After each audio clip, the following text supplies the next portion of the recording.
Hello students, today we are going to learn a new lesson George Washington Carver. आज आपण 5th स्टँडर्डचा George Washington Carver हा lesson बघणार आहोत. हे एक प्रसिद्ध सायंटिस्ट आहेत. त्यांच्या जीवनावर आधारित हा लेसन इथे आपल्याला आहे. So let start. Listen carefully and read aloud.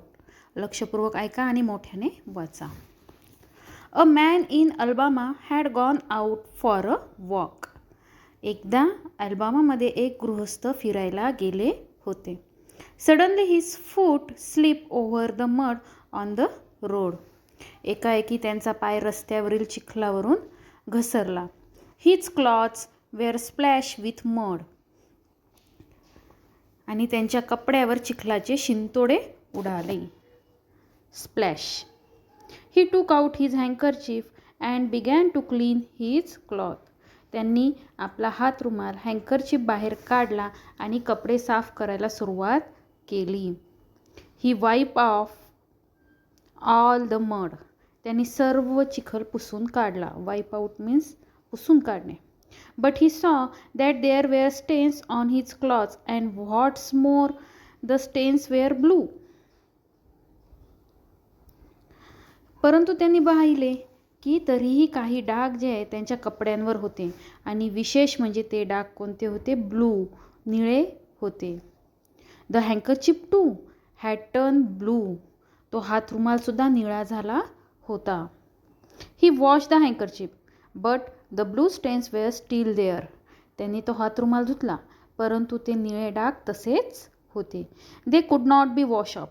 ते धुवून निघण्यासारखे नव्हते. This man was no ordinary man.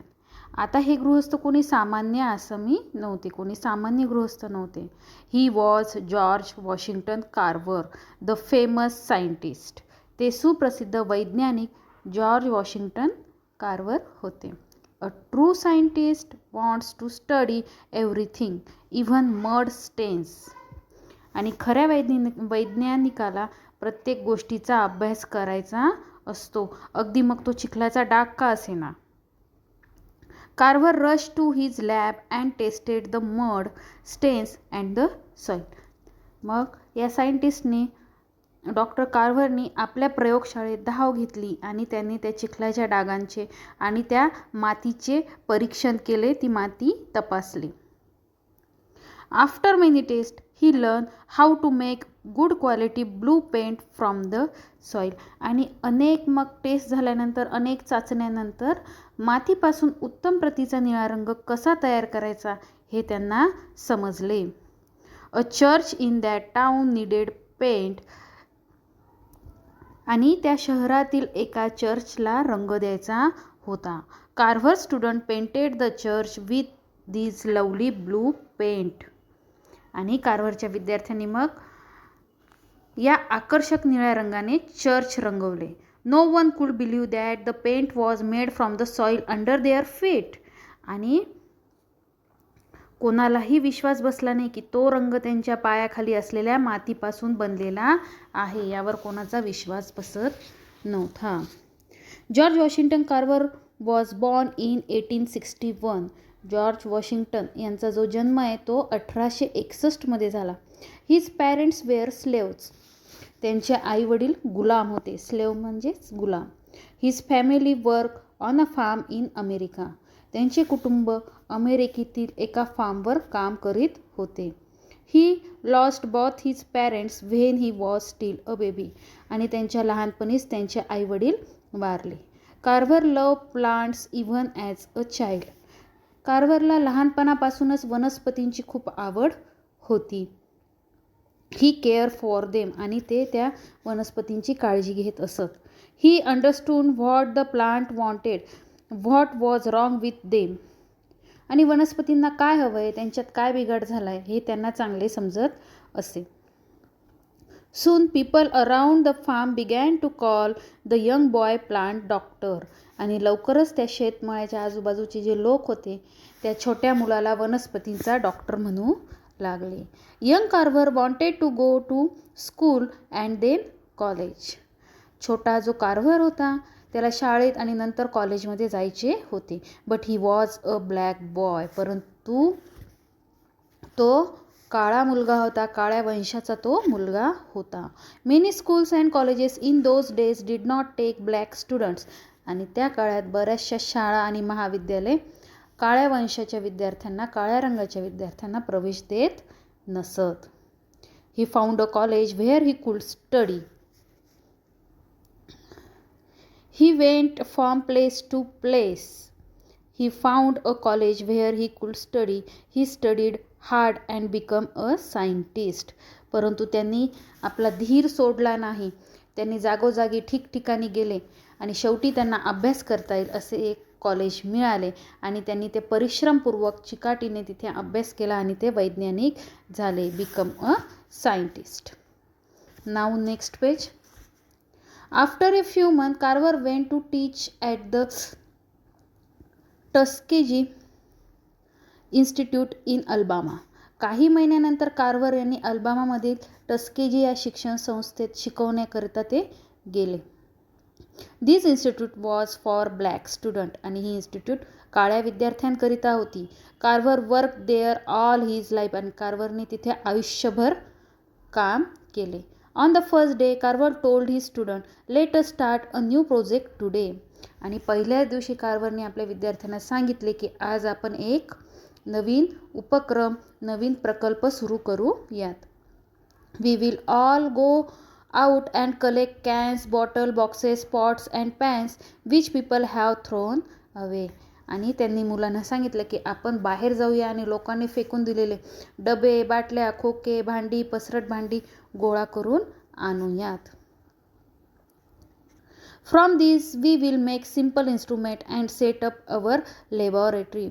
आणि अत्यंत आपण साधी सोपी उपकरणे तयार करू आणि आपली प्रयोगशाळा तयार करू. And soon Carver setup his laboratory. आणि लवकरच कार्वरनी त्यांची जी प्रयोगशाळा आहे ती उभी केली. In this laboratory he found new uses of this useless things. आणि निरुपयोगी वस्तूंचे त्यांनी नवीन उपयोग शोधून काढले. He show he student that one does not have to spend a lot of money to do great things. आणि त्यांनी मुलांना दाखवून दिलं की अलौकिक किंवा असामान्य गोष्टी करण्याकरिता अमाप खर्च करण्याची गरज नसते. हे त्यांनी त्यांच्या कृतीतून विद्यार्थ्यांना दाखवून दिलं. Carver wanted to help the poor farmers who had small farms in Alabama. कार्वरना अल्बामामध्ये छोटी शेतीवाडी असलेल्या गरीब शेतकऱ्यांना मदत करायची होती. He show them how to get good crops. चांगले पीक कसे मिळवावे हे कार्वरनी त्यांना दाखवून दिले. This farmers grow plants like cotton because there was profit in it. हे शेतकरी कापसासारखी पिके घेत कारण त्यात त्यांना फायदा होता. But cotton made the soil poor. पण कापसामुळे जमिनीची सुपीकता जी आहे ती कमी होय. Carver told them to grow crops like peanuts and beans. This crops made the soil rich again. The farmers got very good crops. आणि कार्वरनी त्यांना भुईमुग आणि द्विदल अशा धान्य जे असतात यासारख्या पिकांची लागवड करण्यास सांगितले. आणि याच्यामुळे काय होतं की पिकांनी जमीन पुन्हा सुपीक होते अशा पिकांनी, आणि शेतकऱ्यांना चांगले पीक मिळाले.